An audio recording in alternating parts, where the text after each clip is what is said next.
Welcome students. I am Girija Dikshit working as a lecturer in mathematics at SPM Polytechnic Kumte. In today's video lecture we are going to learn variable separable method. मागील दोन video लेक्चरमध्ये आपण विद्यार्थी मित्रांनो differential equation म्हणजे काय, त्याची order degree कशी काढायची, त्याचबरोबर डिफरन्शियल इक्वेशन कसं तयार करायचं ते पाहिलं. आजच्या या व्हिडिओमध्ये आपण दिलेल्या डिफरन्शियल इक्वेशनचं सोल्युशन कसं काढायचं ते पाहणार आहोत. There are two methods in your syllabus. That is the first method we are going to learn in this video lecture. आता आपण पहिली मेथड बघणार आहोत.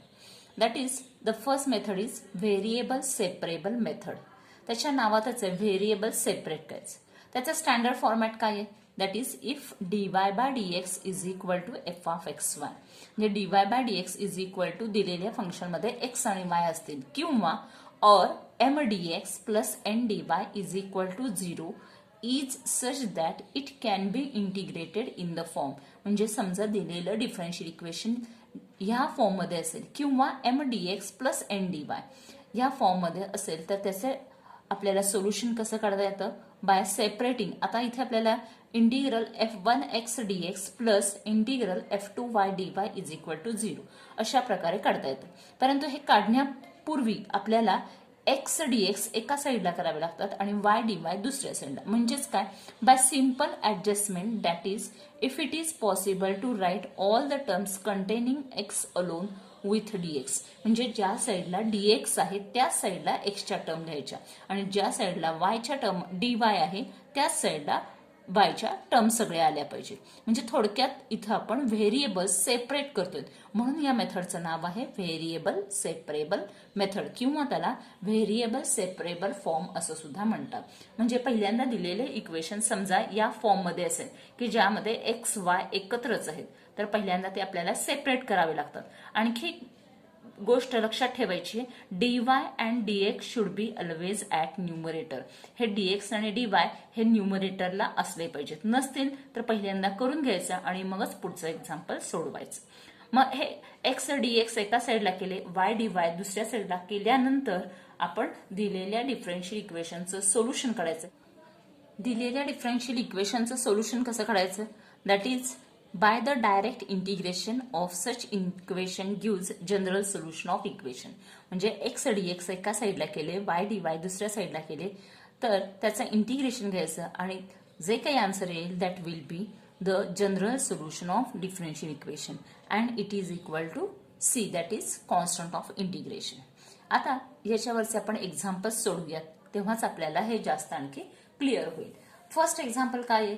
Solve e raised to y multiplied by dy by dx is equal to x square. This is the given first differential equation. आता आपल्याला हे सोडवायचं आहे. इथं dx हे डिनॉमिनेटरला आहेत. नेहमी लक्षात ठेवा dy आणि dx हे न्यूमरेटरला असले पाहिजे तरच आपल्याला सिम्प्लिफाय करता येणार. त्यामध्ये पण जर केअरफुली आपण ऑब्झर्व केलं तर काय लक्षात येतं तर e raised to y म्हणजे y ची टर्म आणि dy हे ऑलरेडी एकाच ठिकाणी आहेत. इथं dx मात्र डिनॉमिनेटरला आहेत आणि x स्क्वेअर हे RHSला आहेत. इथं आपल्याला व्हेरिएबल सेपरेबल म्हणजेच काय करायचंय y dy ची टर्म एका साईडला करायची आणि x dx ची टर्म दुसऱ्या साईडला. म्हणून आपण दिलेल्या ह्याच्यावरून स्टार्ट करणार आहोत. काय येईल? That is equal to here we write e raised to y multiplied by dy is equal to हे dx डिवाइड आहे तिकडे गेल्यावर काय होणार आहेत multiply that is x square into dx. This is called as separation of variables. हे आपण variables separate केले. इथं काय करायचं आता आपल्याला y dy एका साईडला केले, x dx दुसऱ्या साईडला. आता याचं काय घ्यायचं आपल्याला integration that is we have to integrate. Therefore integrating both sides. दोन्ही साइडचं काय घेतलं मी? Integration. Integrating both sides. Therefore we get घेतल्यावर काय येणार आहे integration e raised to y dy is equal to integration x square multiplied by dx. Therefore e raised to y चं इंटिग्रेशन काय येणार आहे e raised to y is equal to x स्क्वेअरचं integration काय येणार आहे x cube divided by 3 plus c where c is the constant of integration and this is the solution of. आता हे कोणत्या टाईपचं सोल्युशन असणार आहे? Correct. This is the general solution. That is general solution of differential equation. जे दिलेलं differential equation आहे त्याचं हे काय असणार आहे, general solution. This is a very simple example. अशा प्रकारे आपल्याला कोणत्याही प्रकारचे एक्झाम्पल्स व्हेरिएबल सेपरेबल मेथडनी सोडवता येतात. Now come to the second one example. What is example? Solve x dy minus y dx is equal to 0. This is the given differential equation. आता dy ला multiply x आहेत आणि dx ला multiply y आहेत. इथं आपल्याला मात्र dy ला dy च्या ठिकाणीच y असले पाहिजेत आणि dx च्या ठिकाणीच x असले पाहिजेत. हे आपल्याला सेपरेशन करायचं आहे. तर काय करावं लागेल, that is x dy is equal to, हे मायनस आहेत त्या साईडला गेल्यावर काय होणार आहेत, plus y dx is equal to. आता इथं आपल्याला काय करावं लागेल, dy ज्या साईडला आहे त्याच साईडला y ची टर्म न्यावी लागेल आणि x ची टर्म ही dx जिकडं आहे तिकडंच न्यावी लागेल. म्हणजे काय होणार आहे, dy divided by y is equal to dx divided by x. आता जर आपण बघितलं तर dy आणि y ची टर्म हे एका साईडला आणि dx आणि x ची टर्म दुसऱ्या साईडला झालेत. म्हणजेच इथं आपण व्हेरिएबल्स हे सेपरेट केलेले आहेत. आता नेहमीप्रमाणे याचं काय घ्यायचं, इंटिग्रेशन. That is integrating. दोन्ही साईडला मी इंटिग्रेशन घेतलं तर काय येईल, इंटिग्रेशन और integrating both sides. That is we get integration dy upon y is equal to integration dx upon x.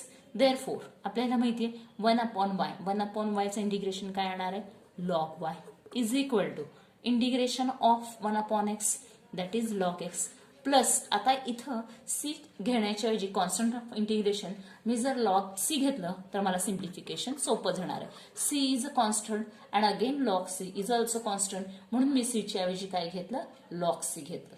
Therefore, we get, आता हेच मला सिम्प्लिफिकेशन कसं करता येईल, log y minus log x is equal to log c. म्हणून मी फक्त हे log x ते LHS ला घेतले. मग हेच मला लॉगॅरिथमचा यूज करून कसं लिहिता येतं, y upon x is equal to log c. दोन्ही साईडचे लॉग कॅन्सल आउट झाले म्हणजेच y upon x is equal to c. This is the solution of given differential equation. या दिलेल्या डिफरन्शियल इक्वेशनचं हे काय झालं, general solution. In this way we can find out the solution of given differential equation. याचप्रमाणे आपण third one example पाहणार आहोत. थर्ड वन एक्झाम्पल काय आहे, solve sine x multiplied by cos y d by plus sine y multiplied by cos x dx. वर्षासारखाच इथं पण आपल्याला dy आणि dx हे सेपरेट करायचे. हे कसे करता येतील, sine x multiplied by cos y d y is equal to, हे प्लस आहेत, हे RHS ला गेल्यावर काय होणार आहे, minus sine y cos x multiplied by dx. dy ज्या साईडला आहे त्याच साईडला y च्या टर्म्स आल्या पाहिजेत. म्हणजे हे साइन वाय कुठे येतील, LHS ला येतील आणि dx ज्या साईडला त्याच साईडला ही साइन एक्स ची टर्म येणार आहे. म्हणजे dy y च्या टर्म एका साईडला होणार आहेत आणि x dx च्या टर्म दुसऱ्या साईडला.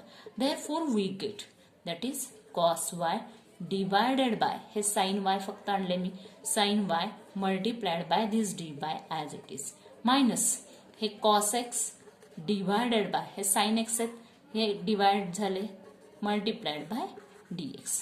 Therefore आता म्हणजे थोडक्यात y च्या टर्म आणि dy हे एका साईडला झाले, x च्या टर्म आणि dx हे दुसऱ्या साईडला. cos y अपॉन साइन y, cos y अपॉन साइन y म्हणजे काय येणार आहे, cot y dy is equal to minus cot x dx. आता ह्याचं मला इंटिग्रेशन घ्यायचंय तर पुन्हा त्याचं इंटिग्रेशन घेताना काय येणार आहे, इंटिग्रेटिंग बोथ साइड्स. या दोन्ही साइडचं मी काय घेतलं, इंटिग्रेशन घेतलं तर काय येईल, that is we get integration of cot y dy is equal to minus integration cot x dx. Therefore, cot y चं इंटिग्रेशन काय येणार आहे, log of, आता आपल्याला माहिती आहे derivative of cot x. cot x चा डेरिव्हेटिव्ह काय येतो, log of sin x. तसं cot y चा derivative log of sin y is equal to minus log of sin x plus, आता इथे पण मी c घेण्याच्या ऐवजी कॉन्स्टंट काय घेतला, log c. Therefore, log sin y हे मायनस log sin x इकडं LHS ला आल्यावर काय होणार आहे, plus sin x is equal to log c. Again apply rule of logarithm, log m plus log n, that is log of m divided by n. म्हणून काय येणार आहे log of sin y divided by sin x is equal to log c. दोन्ही साइडचे log cancel out झाले तर राहतात काय sin y divided by sin x is equal to c. This will be the solution of given differential equation. This is the general solution. किंवा हेच आपल्याला कसं लिहिता येतं sin y is equal to c. हे sin x डिवाइड आहेत तिकडे गेल्यावर काय होणार आहेत मल्टिप्लाय म्हणजेच c sin x. This will be the solution of given differential equation. हे याचं काय असणार आहे जनरल सोल्युशन. आता आपण थोडंसं वेगळं एक्झाम्पल पाहूयात. Solve dy by dx is equal to e raised to 3x minus 2y plus x square into e raised to minus 2y.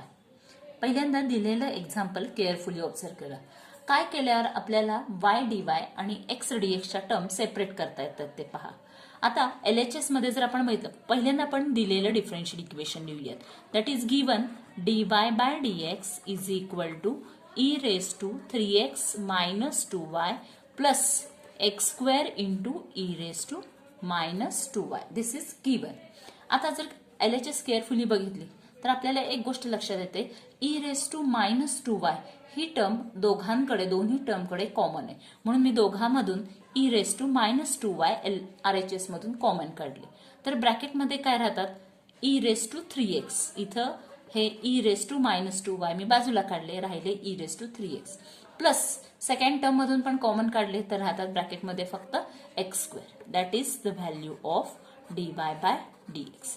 Therefore आता आपल्याला dy ची टर्म आणि y ची टर्म एका साईडला आणि x dx च्या टर्म दुसऱ्या साईडला करणं सोपं पडतं म्हणून काय करायचं dy हे मल्टिप्लाय LHS ला आल्यावर काय होणार आहे divide. That is equal to e raised to 3x plus x square into dx.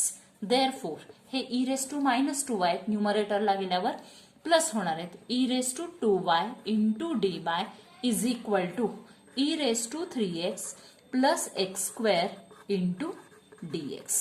म्हणजे आपण dy आणि y च्या टर्म एका साईडला केल्या x dx च्या टर्म दुसऱ्या साईडला.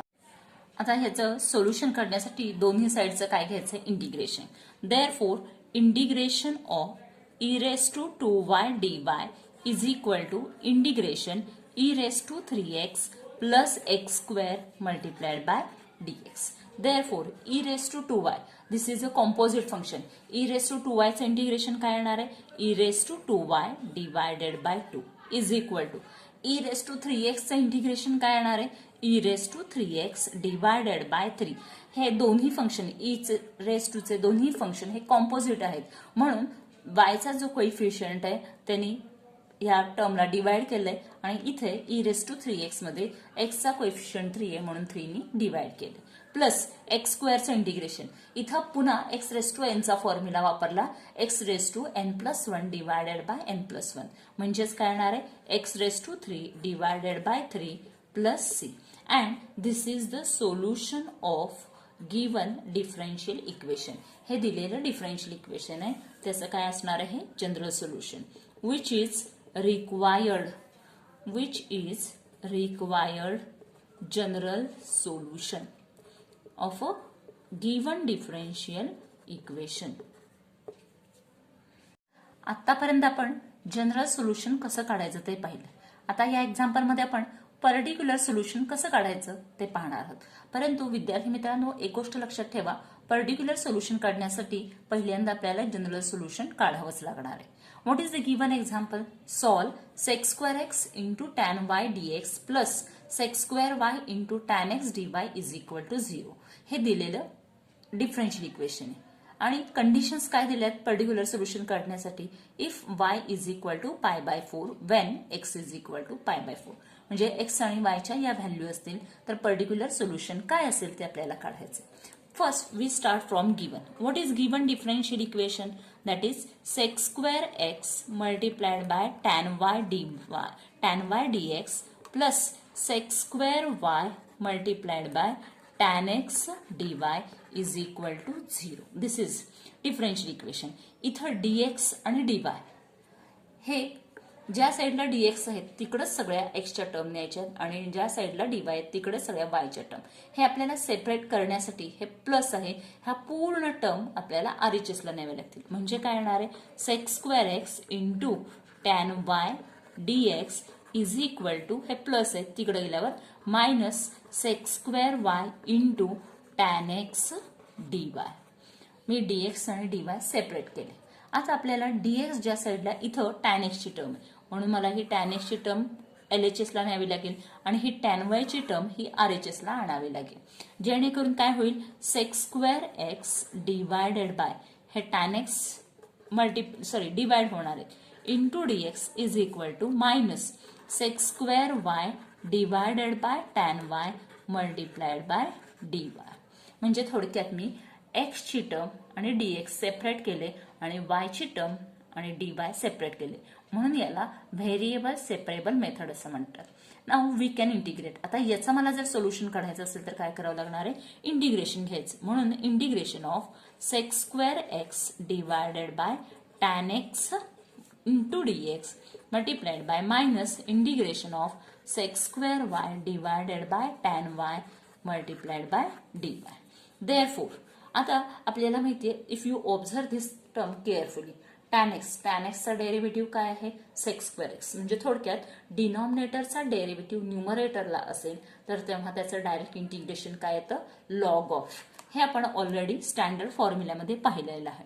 म्हणजेच त्याचं इंटिग्रेशन काय येणार आहे, log tan x is equal to minus log, इथे पण तसंच असणार आहे, tan y चा डेरिव्हेटिव्ह sec square y म्हणून त्याचं integration log tan y plus नेहमीप्रमाणे इथे आपण काय घेणार आहोत, log c. c च्या ऐवजी नुसता कॉन्स्टंट log c घेणार आहोत. इथे आपण कोणता रिझल्ट यूज केलेला इंटिग्रेशनचा, integration of f dash of x divided by f of x dx. म्हणजेच थोडक्यात डिनॉमिनेटरचा डेरिव्हेटिव्ह जर न्यूमरेटरला असेल तर त्याचे इंटिग्रेशन डायरेक्ट काय येतं, log of f of x. त्याप्रमाणे इथं आपण tan x चा डेरिव्हेटिव्ह न्यूमरेटरला आहे म्हणून त्याचं integration direct log of tan x आणि इकडे log ऑफ tan y आपण घेतलेले. Therefore log of tan x हे मायनस LHS ला आल्यावर काय होणार आहे, plus log tan y is equal to log c. इथं पुन्हा आपण log m plus log n म्हणजेच log ऑफ mn. म्हणजे काय होणार आहे, tan x multiplied by tan y is equal to log c. Log from both the side get cancelled and simply we get tan x multiplied by tan y is equal to c. This is the general solution. हे आपण आता मिळवलेले काय आहे, general solution of given differential equation. हे झालं general solution. पण आपल्याला फक्त जनरल सोल्युशन काढायचं नाही, तर कंडिशन्स काय दिल्यात, तर y is equal to pi by 4 when x is equal to pi by 4. म्हणजे x आणि y च्या व्हॅल्यू जर पाय बाय 4 असेल तर सोल्युशन काय असेल ते काढायचे. We call this is equation number 1. आता ह्याच्यामध्ये x ची व्हॅल्यू पाय बाय 4 ठेवूयात आणि y ची value pi by 4. When x is pi by 4, y is pi by 4. Then equation 1 becomes, हे इक्वेशन 1 काय होणार आहे, that is tan pi by 4 multiplied by again tan pi by 4. मी x आणि y दोघांची व्हॅल्यू काय ठेवली, pi by 4 is equal to c. Therefore tan pi by 4 म्हणजेच tan 45. tan 45 ची व्हॅल्यू काय येते, 1 multiplied by again tan pi by 4 1 is equal to c. थोडक्यात c ची व्हॅल्यू काय आली, 1. म्हणजे हा जो कॉन्स्टंट आहे त्याची पर्टिक्युलर व्हॅल्यू किती आली, c, की जेव्हा x आणि y काय असतील, पाय बाय 4. ही आलेली c ची व्हॅल्यू कशामध्ये ठेवायची, इक्वेशन मध्ये. Therefore, putting this value in equation 1. 1 मध्ये ठेवल्यावर काय मिळणार आहे मला solution, tan x multiplied by tan y is equal to c. c म्हणजे काय असणार आहे, 1. And this is our particular solution. हेच या दिलेल्या डिफरन्शियल इक्वेशनचं काय असणार आहे, particular solution of given differential equation. In this way, we can find out the particular solution of given differential equation. आता आपण 6th वन एक्झाम्पल बघणार आहोत. What is the example? Solve square root of 1 minus y square into dx plus square root of 1 minus x square into dy is equal to 0. इथं carefully जर बघितलं तर आतापर्यंतचे example solve केले त्याच्यावरून असं लक्षात येतं की square root of 1 minus y square into dx हे प्लस आहेत, ते मी आरएचएसला नेल्यावर काय होणार आहे minus square root of 1 minus x square into dy. इथं पुन्हा डीएक्स ज्या साईडला त्याच साईडला आपल्याला ही एक्सची टर्म न्यायची आणि ज्या साईडला वाय आहे डीवाय आहे त्याच साईडला ही वायची टर्म न्यायची. म्हणजे काय होणार आहे? Therefore dx divided by square root of 1 minus x square is equal to minus as it is हे आहे तसंच ठेवले dy divided by square root of 1 minus y square. Therefore आता ह्याचं आपल्याला सोल्युशन काढायचं आहे म्हणजे थोडक्यात काय घ्यावं लागेल integration dx divided by 1 minus x square is equal to minus integration dy divided by 1 minus y square. Therefore, by standard formula, integration चा आपल्याला standard formula माहिती आहे. That is, this is the integration of sin inverse x. That is, sin inverse x is equal to minus sin inverse y plus c. इथं आपण c घेऊ शकतो किंवा sin inverse c असं सुद्धा घेऊ शकतो. Therefore, sin inverse x हे मायनस आहेत ते मी LHS ला आणल्यावर काय होणार आहे plus sin inverse y is equal to c, and this is the general solution of given differential equation. This is about very simple example. Similarly, we are going to solve another example. यापूर्वीच आपण या टाइपचं एक example बघितलंय पण ते थोडंसं मोठं होतं, हे त्या मानाने खूप सोपं आहे. आता या दिलेल्या एक्झाम्पल मध्ये पण आपल्याला काय करावं लागेल? आता पहिल्यांदा आपण दिलेले एक्झाम्पल लिहूया. That is we write first given differential equation equal to, that is e raised to x minus y plus x into e raised to minus y. इथं आपण जर बघितलं तर LHS ला पुन्हा e raised to minus y हे common काढता येतात, दोघांकडे आहे. ब्रॅकेटमध्ये काय राहतात e raised to x plus x, हे dy by dx आहे तसेच ठेवले. Therefore dy by dx, आता इथं आपल्याला y ची टर्म एका साईडला करायची आणि x ची टर्म दुसऱ्या साईडला, म्हणून मी हे e raised to y डिनॉमिनेटरला आणले आणि e raised to x plus x into dx, म्हणजे x dx एका साईडला केले y dy दुसऱ्या साईडला. देअरफॉर हे डिवाइड न्यूमरेटरला गेल्यावर e raised to y dy is equal to e raised to x plus x into dx. दोन्ही साईडचं आम्ही इंटिग्रेशन घेतलं तर काय येणार आहे e raised to y dy is equal to integration e raised to x plus x into dx. e raised to y चे integration काय येणार आहे e raised to y असे येणार आहे which is equal to e raised to x चे integration e raised to x plus x चे integration x square by 2 plus c, and this is the required general solution of given differential equation. अशा प्रकारे विद्यार्थी मित्रांनो एकदा concept तुमच्या लक्षात आली की काय आपल्याला सेपरेट करायचं आणि सेपरेट करण्यासाठी काय करावं लागेल हे लक्षात आलं की त्याप्रमाणे आपल्याला दिलेल्या डिफरन्शियल इक्वेशनचं सोल्युशन व्हेरिएबल सेपरेबल मेथडने सहजपणे काढता येईल. थँक्यू.